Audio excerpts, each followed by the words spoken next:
মানুষ শহরে বাঁচতে শিখে, কিন্তু সে তার জীবনটাকে অনুভব করতে শিখে হচ্ছে এরকম প্রকৃতির মাঝে এসে। এই গাছগুলো বড় হতে কোনো সময় তাড়াহুড়ো করে না, কিন্তু আমাদের জীবনে আমরা যেটা চিন্তা করি বা যেটা দেখি সমীকরণ দেখানো হয়, যার মাধ্যমে হয়তোবা আমরা বুঝতে পারি যে আমাদের জীবনটা হয়তোবা এইভাবেই সবসময় উন্নতর থেকে উন্নতর হতে থাকবে। কিন্তু আপনি যদি এই প্রকৃতির মাঝে আসেন, তাহলে আপনি একটি বিষয় খেয়াল করবেন যে সব কিছুরই একটি নির্দিষ্ট ধারা আছে, এবং আমাদের জীবনের ক্ষেত্রেও সেটা প্রযোজ্য।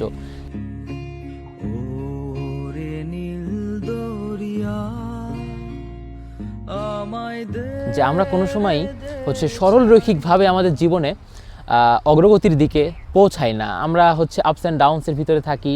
অ্যান্ড এই যে এই বিষয়গুলো না, আমরা ভাবি যে আমরা ডিপ্রেশনের ভিতরে যাচ্ছি বা আমরা খুব বাজে কোনো একটা সময় দিয়ে যাচ্ছি, কিন্তু আসলে এটাই জীবনের যে নিয়ম, জীবন চলার যে নিয়ম, সেটা আমাদের প্রকৃতি আমাদেরকে সব থেকে ভালো এক্সপ্লেইন করে। আমি মনে করি আমাদের জীবনের ক্ষেত্রে আমি মনে করি যে প্রকৃতি থেকে আমাদের শিক্ষাটা নেওয়া উচিত।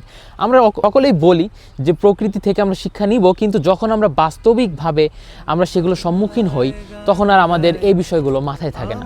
বাংলার গান গাই আমি, আমি কে চিরদিন এই বাংলায়।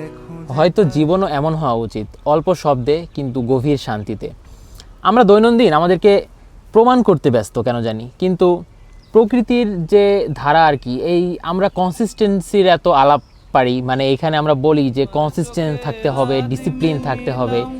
দিলাম তোমায় রাই কমল তোমার চোখে। কিন্তু প্রকৃতিতে খেয়াল করলে না, আমরা যে জিনিসটা পাই সে প্রকৃতি সর্বদা কনসিস্টেন্টই ছিল। অ্যান্ড মেবি এটার জন্যই এত সুন্দর প্রকৃতি, যে প্রকৃতি কোনো সময় তাকে প্রমাণ করতে ব্যস্ত না, সে সবসময় তার যে ধারা অব্যাহত রাখা সেটার মাঝেই ব্যস্ত। এই নীরবতা আমাকে শেখায় সব কিছু হারিয়ে গেলেও শান্তি হারানো সম্ভব না। কোনো মানুষের সব থেকে বড় শান্তি সেটা কোনো শহর না, সেটা তার অন্তরের যে প্রশান্তি, সেটাই মূলত মানুষের বড় শান্তি। জীবন কোনো দৌড় না, এটা আসলে অনুভবের বিষয়। একলা থাকা রাত মোহ